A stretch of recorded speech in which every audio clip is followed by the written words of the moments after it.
था भाई, वही सड़कें हैं। डिसाइड तो जनता करेगी ना, नहीं वही थोड़ी है सड़कें बनती हैं। वो गिना देते हैं, गडकरी जी मैंने बनवाई, योगी जी कह देते मैंने बनवाई हैं, निरहुआ जी कह रहे हैं मैंने बनवाई हैं। रोजगार किसने दिया?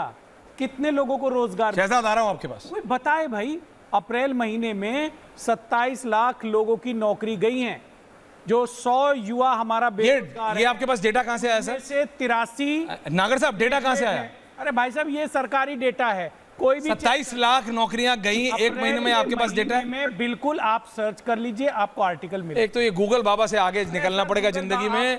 ये Google Baba is not the answer for everything. Dushyant नागर, आप जमीन के आदमी हैं।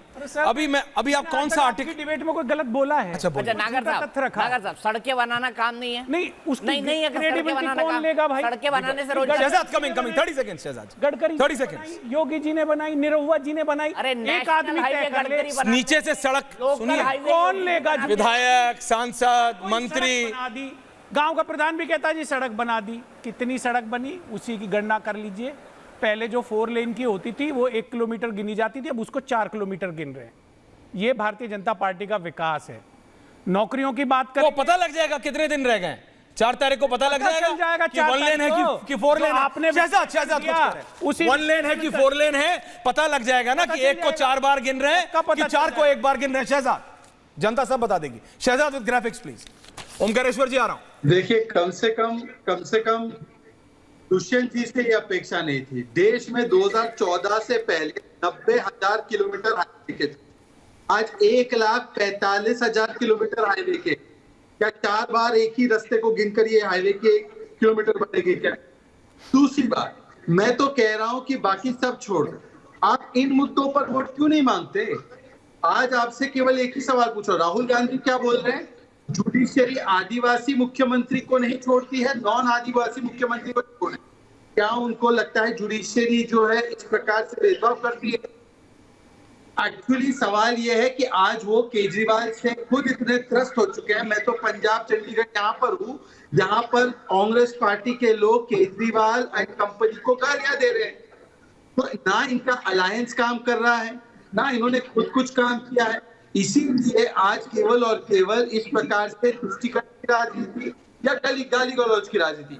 ओबीसी करने वाले नेता एक बार तो बताया कि मुस्लिम आरक्षण जो दिया वेस्ट बंगाल में, जो खारिज हुआ, उसके साथ है या उसके खिलाफ है?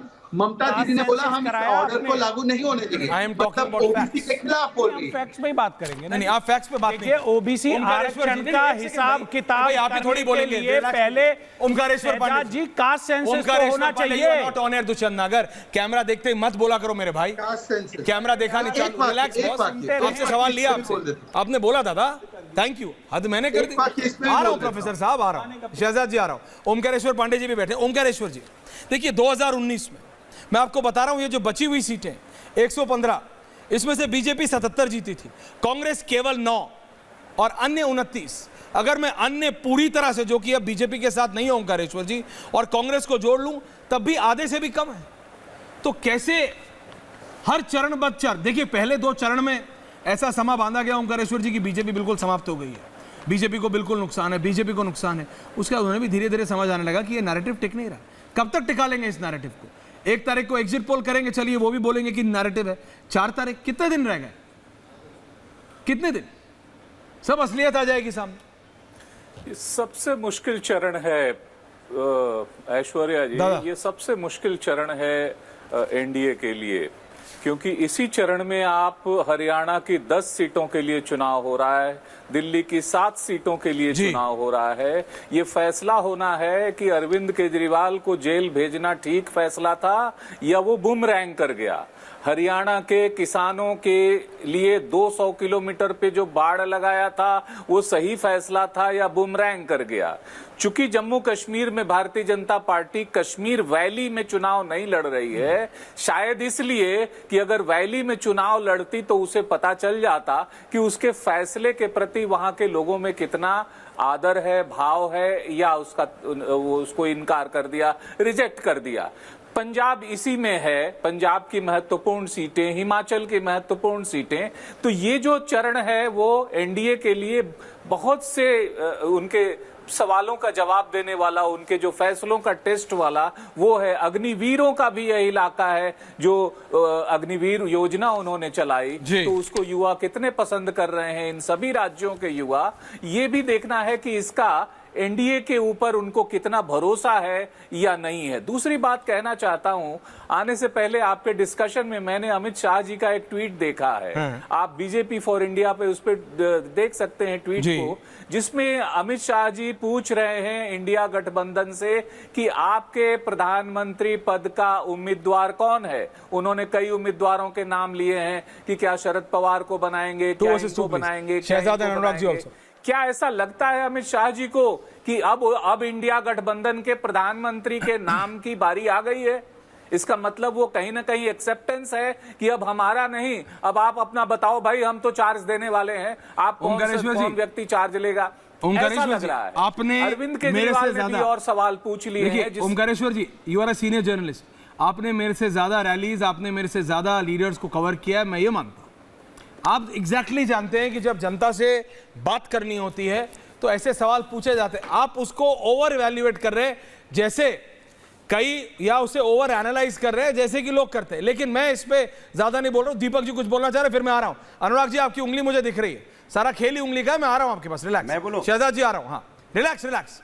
दीपक जी बोल रहे हैं, उसके बाद उंगली तो सी बात कह रहा हूं, आप देख रहे हो, लेकिन आ रहा हूं भदौरिया साहब प्लीज। भाई, और मैंने साथ में बहुत रिपोर्टिंग की है, तो भाई क्यों ना पूछा जाए कि एनडीए की तरफ से कि इंडिया का प्रधानमंत्री का दावेदार कौन होगा, क्यों ना पूछा जाए। और क्या इसका ये मतलब है कि अमित शाह जी ये कह रहे हैं कि 4 तारीख के बाद चार्ज देने जा रहे हैं? सवाल का वक्त आ गया है।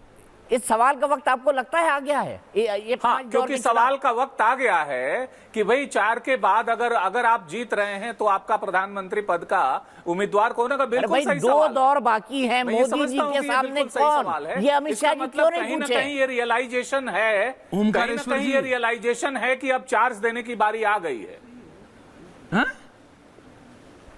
ओमकारेश्वर जी, ये आप कह रहे हैं? आप तो जमीन से जुड़े पत्रकार हैं।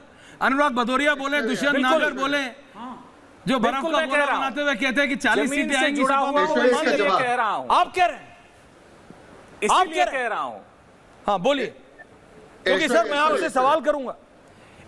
4 तारीख को, अगर 1 तारीख को आप नहीं मानेंगे तो 4 तारीख को तो मानना पड़ेगा। आधार बता दे इसका। मैं तो सिर्फ ये कह रहा हूं ओमकारेश्वर जी को, आधार बता दे।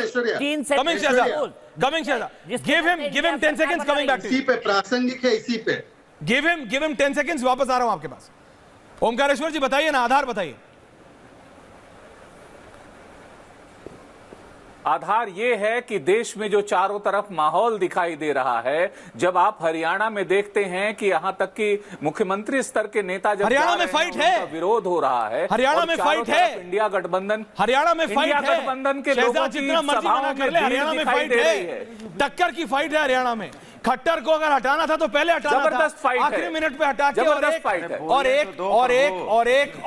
और एक प्रो खट्टर आदमी को आपने नहीं वहां हटा के गलती की है। और यूपी में इस बात का भय हो गया है कि योगी को हटा दिया जाएगा, ये भी भय है। अगर